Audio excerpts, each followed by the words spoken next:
Come on, Dad. What is it then? I'm starving. Me too. The school dinners today were awful. Oh. Ta-da! Fish and chips. Great. Fantastic. Get your chops around that lot. I bet you didn't cook these, did you, Dad? Well, not exactly cook 'em, no. I bought 'em from that new chippy in the village. What's it called? The Golden Hind. But I made the tea, and I spread the butter on the bread. Terrific. Well, I can't help if the butter's hard. Dad, this tea looks more like hot water. Oh, yeah. I must have forgotten to put the tea bags in the pot. All right, nobody's perfect. As long as the fish and chips come up to scratch. They're up to scratch of these, Dad. I bet that new fish and chip shop's going to do a roaring trade. Cool, yeah, make a small fortune out of that place. No doubt about that. No, I won't have a bit of fish this time. I'm just trying you out, you see, on this particular occasion. But if I have satisfaction this time, well, I might have a bit of fish next time I comes in. Just for now, I'll have a bag of chips. How much would that be? 15p a portion, sir. 15p? Well, it's daylight robbery, that is. Don't do half portions, I suppose, do you? I'm sorry, sir. Oh, well, I'll have a bag of chips. See you making a good big one. It'll be a long time before you sees my face in here, I tell you. That'll be a pleasure, sir. What's that you said? I said I'm giving you a good measure, sir. Oh, yeah, you do. You needn't bother wrapping it up, because I'll eat down the paper, save the washing up.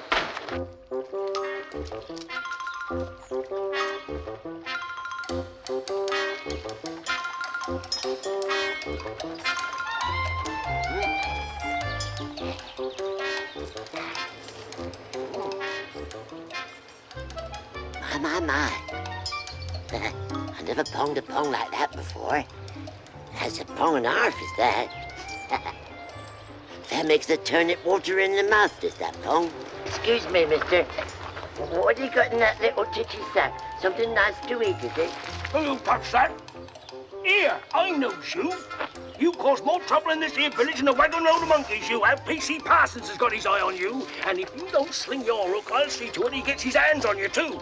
Don't want no tramps, no beggars around here. So don't you come scrounging no chips, nor nothing else off me. What out, me?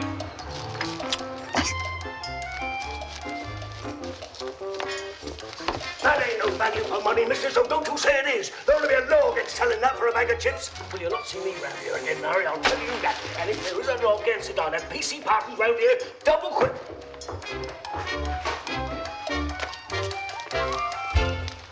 Ahoy there, shipmate! Batter me britches with a brainless badger. Who the willikins are you? Jolly Jack by name, Cully, and jolly by nature, too. Well, you're nippy on your feet right enough, I'll give you that. But you have to wave your arms about a bit more if you want to scare off any crows. Scarecrows? What do we take me for, Cully? Well, scarecrow. You is a scarecrow, ain't you? I'm an English sailorman, shipmate. A heart of oak from off one of His Royal Majesty's warships. Indestructible. A 50-gunner out of Portsmouth. Oh, my. I knew a sailor lady once. Oh? Yeah. She was made out of wood, same as what you is. Saucy Nancy, she called herself. Oh, I know her well, shipmate. Many's the time I've had her off my bowsprit. Ahoy there, Nancy! Ahoy there, Jack! And then she's gone again in the morning sea mist. Oh. Is this what they call one of them boaty things? No such luck, matey. I've been working like a landlubber to raise the price of a passage back to the briny. Well, how come you got to be here in the first place? Well, I was shipped off to a showbound maritime museum, but I took French leave from there. And then I was press-ganged by a bunch of scurvy ruffians who had me holding up the roof of an Edwardian bar parlour. But I escaped from there one windy night, and I've been cruising the countryside ever since for sight and sound of my old ship, until I dropped anchor here.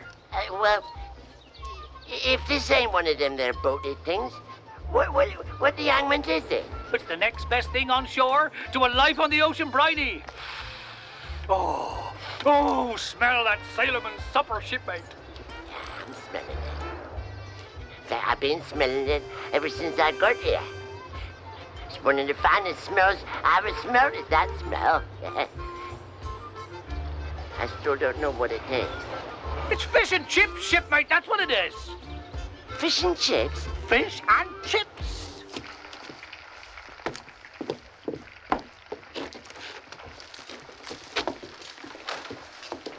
Oh, here, my mouth, Johnny Jack.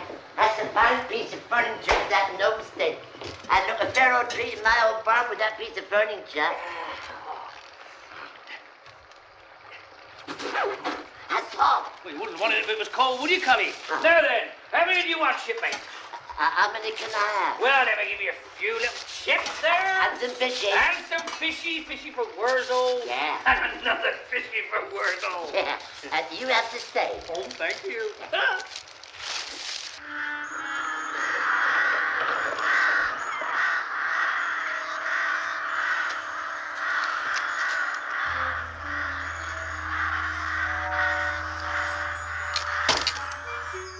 Here, Hector. It's a chippy for you. And here, there's another chippy for you. That's what's called sharing, that is. Yeah, that's what my Aunt Sally taught me. Sharing. Talking about Aunt Sally. Can you hear what I hear, Hector? Excuse me a minute.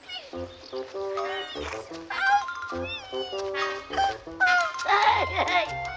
Dang my dazzler, I know them legs anywhere. That's my Aunt Sally, that is. Hey, Aunt Sally! Hey, it's me, it's old Worzel. What are you doing in there? Stop banging me, you stupid staggers! Get me out of here! Right, Aunt Sally, I'll be out and off the chippy. Come on. Jenny, doing. What are you doing? I'm not. Wait a minute, Aunt Sally. I'll be out. No, oh, God. Do what I do. You're a lot of kidding. You know. Yeah, Aunt Sally. I'll be out there in no time. Take that. Here. Stupid scarecrow! What weren't my fault, Aunt Sally?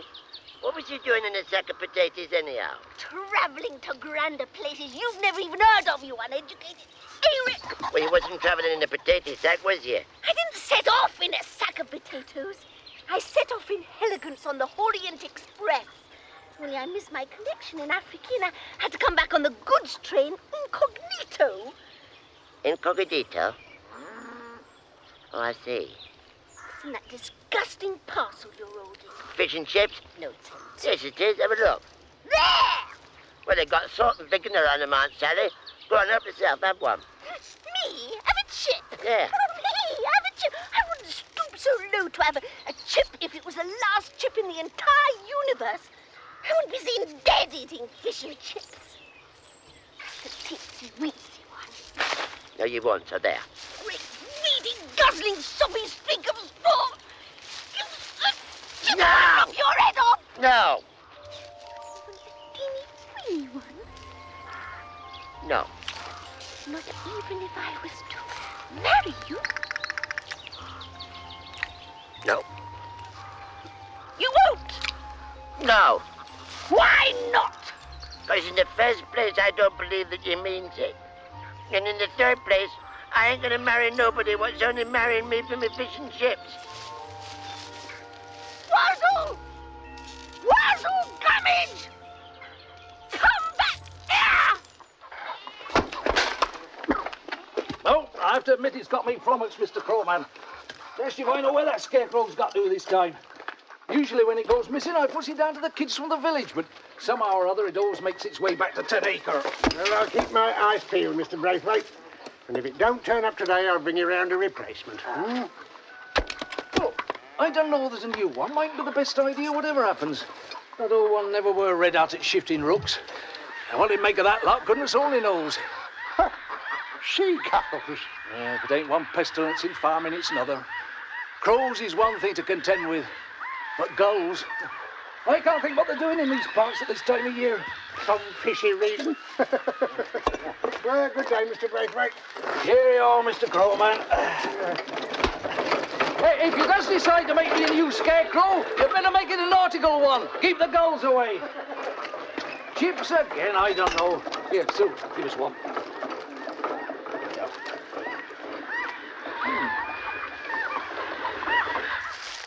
Now, that's what I calls a bag of chips, that is. You keep serving them up like that and you've got a regular customer in me. Now, let's get back to what we was talking about. How long ago is it that your shop front dummy got pinched? Early this morning. And it's not a shop front dummy. It's a genuine ship's figurehead that cost me a packet. Funny thing is, it's not the first time this week it's vanished. I keep disappearing and turning up again. That's it. That's it. That bears all the hallmarks, that does. Hallmarks? Hallmarks of what? Well, this crime wave that's sweeping the village. Well, I haven't heard tell of it. They're up to all sorts of shenanigans. It so happens that I owns a valuable antique Aunt Sally. And she keeps on disappearing and then turning up again. Oh, like my ship's figurehead. And I think I knows the identity of the rascal that he's making up.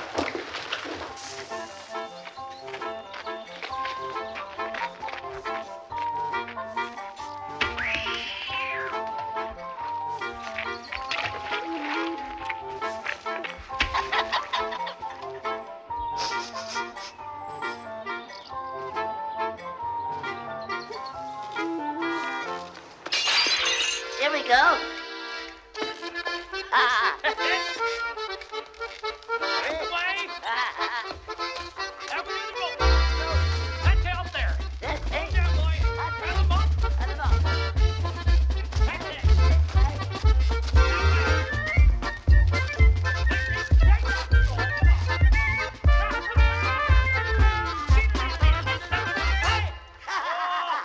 Shiver me timbers, shipmate, you know, I'd never before seen a landlubber what could hornpipe like a sailor man. That's because I got me dancing head on, Jolly Jack. You come over here a minute and take hold of me dancing head Right. while I change into me ordinary head. Right, you are. Right. Right. Right. Right. Oh, glory be. I've never seen the like of that before. No, he's sitting on me I'm head. sorry, shipmate. I'm so sorry. There you are. Ready? That's that. 1, 2, 3. You all right now? Yeah, that's better, isn't it? Yeah, much better. Listen, you got a very handsome berth here, Worzel. You really think so, Jolly Jack? Oh, yeah, one of the handsomest berths I ever did see, yes. Does it belong to you? All right. Comes to me, all right. Well, this way there's a farmer chap who has a lend of it from time to time, but he don't mean no harm. And then there's a couple of pesky, touchy little humans who pokes along, interfering noses in the odd occasion. I don't stand no nonsense from them. No, well, you does the best thing, matey. Yeah, you does right to keep it to yourself, you know. I mean, there's many and many a shipmate of mine who scoured the 7 seas looking for a port of call as handsome as this one. I hope you know how lucky you are, Worzel. Oh, I knows how lucky I am, all right, Jolly Jack. I only wish Aunt Sally knows it as well. Really? And who's this Aunt Sally when she's in Arbor Cully? That's what I intended. This ways I intend to marry her, but she don't intend to marry me. Oh. Well, not until I found her a posher place to live in, that is. Women folk, shipmate, they ain't worth a fig. They always was more trouble than a frigate full of monkeys. Is that a fact, Jolly Jack? You may lay to that, Cully, and you may have the word on it of a man who's had a wife in every port of call from Colombo to Cadiz. My Aunt Sally, she's done her fair share of traveling, you know. Oh? Been to Bulgaria, she has, and Romania, even Watford. What? Listen, you take the advice of an old salt matey, you leave her to her wanderings. I mean, as long as a man's got a roof over his head and a friend he can count on and a good supply of victuals, he don't need for nothing else, especially women folk. What's victuals? No, victuals, Worzel. Victuals. Victuals, yes, rations. You know, eatables. Oh, it's like fish and chips. Yes, fish and chips, shipmate, eh? And there ain't a woman born that could come atwixt you and me and our fish and chips.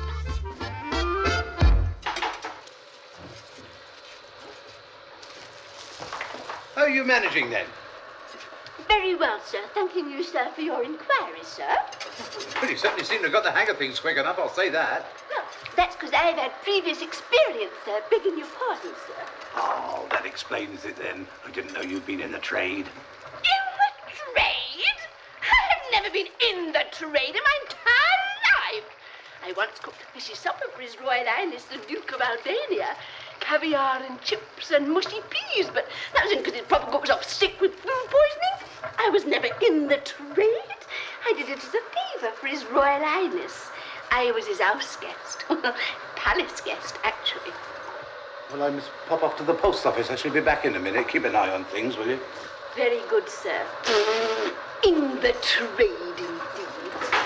Oh, by the way. I'm just here if there is cake from it, sir. Well, if I'm not back in 10 minutes, you can shut up shop. We don't seem to be doing much business this morning. Yes, sir.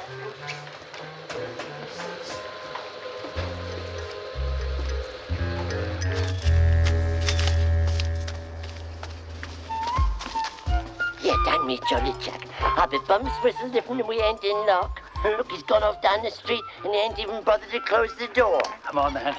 How many fish and chips you reckon you can manage, matey? Well, I've one fish and some chips and then another fish and some chips. Yeah. That's one fishes and some chips and some more another chip. Aye? A lot of fishes and a lot of chips to go with them. That's what I like. Right, all hands on deck. Stand by to go aboard. Yeah.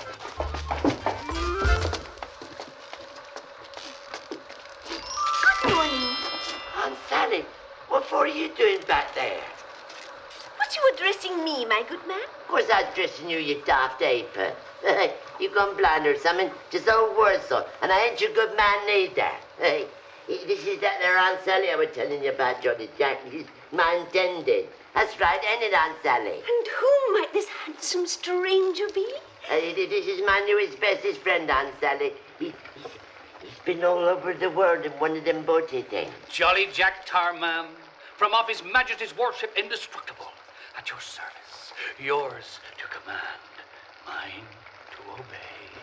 A seafaring gentleman after all these years. A gypsy's words come true. What gypsy's words is them, Aunt Sally?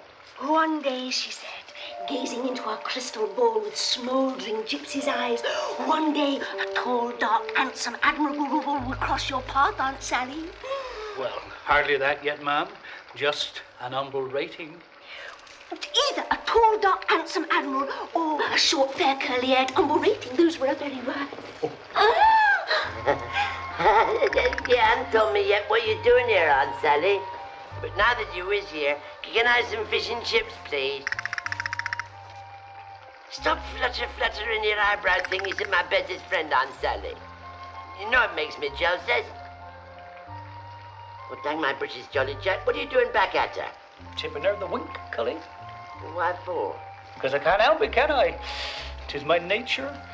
Hello, sailor. All the nice girls love a tar. A girl in every port, I bet. You know what sailors are?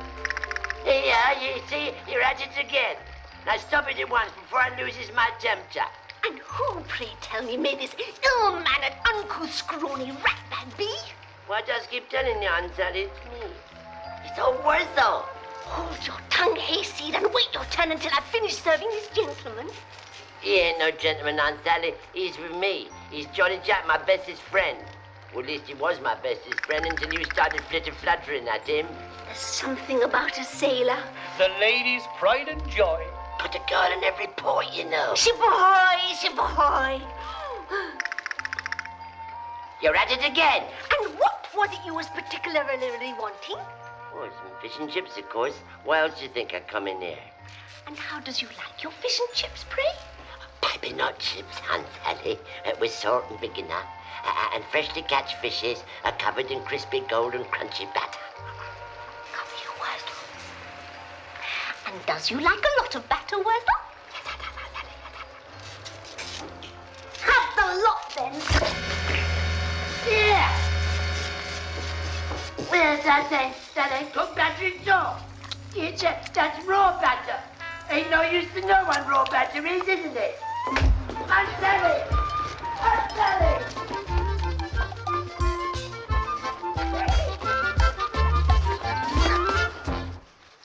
Time and time again I've told you, Worzel, it doesn't do to lose your head over Aunt Sally. And it doesn't do your straw much good to get it covered in batter. There, that looks better than when you came in, if nothing else.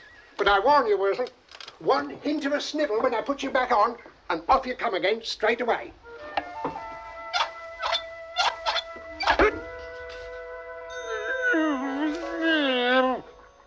I've warned you, Worzel.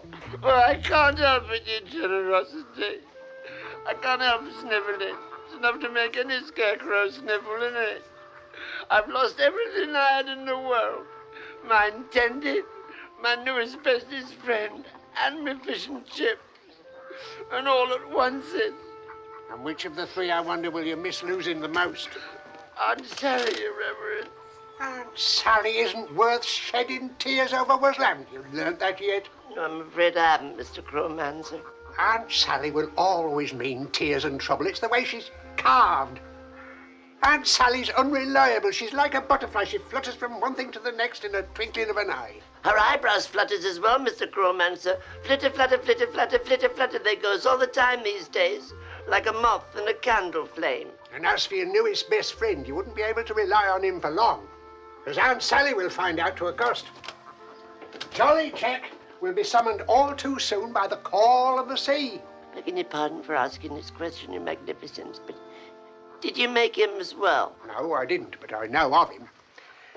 He was whittled many years ago by a one-legged ship's boatswain in the forecastle of a brig that was becalmed for many years off Madagascar. The sea sprays in his very being. Jolly Jack is a seafaring man, and a seafaring man doesn't stay ashore any longer than he has to. That's odd. What's odd, Mr. Crowmancer? That flock of gulls that was pestering Scatterbrook are on the move again. I didn't know there was any gulls hanging around Tennecker Field, Your Highness. No, Worzel, that's another thing I have to have out with you. Well, yeah, well, can we have it out some other time, Mr. Crowmancer? Because, as you know, old Worzel should be on duty back in Tennecker Field. And as you very well know, Mr. Crowmancer, time and crows waits for no man, Your Magnificence. Time. Good day to you, Mr. Crowmancer. Odd. I wonder what took their fancy.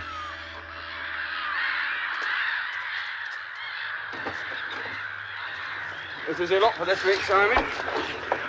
Oh, pestering seagulls. One whiff of this lot and they flop for miles around. I'll have them all the way back to Grimsby. You and Harry, Edwin, or have we got time for a plate of chips? Oh, you know me, Simon. I never could say no to a pomme frite. Cordon bleu. Oh, I know that. Can't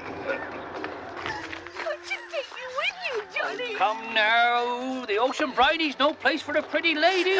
Oh, now, come on, don't pipe your eye, Aunt Sally. Listen, give us a cheery smile to remember when I'm 1,000 leagues out to sea, eh? Will you be gone a long time, Johnny?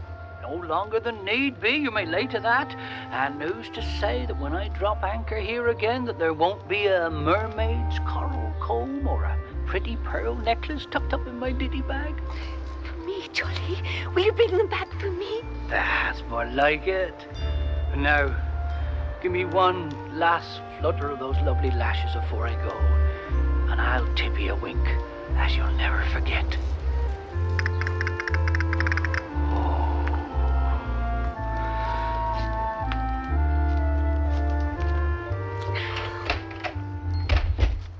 See you next time, then. Right, you are. Thanks for the chips. You open? Yes, sir.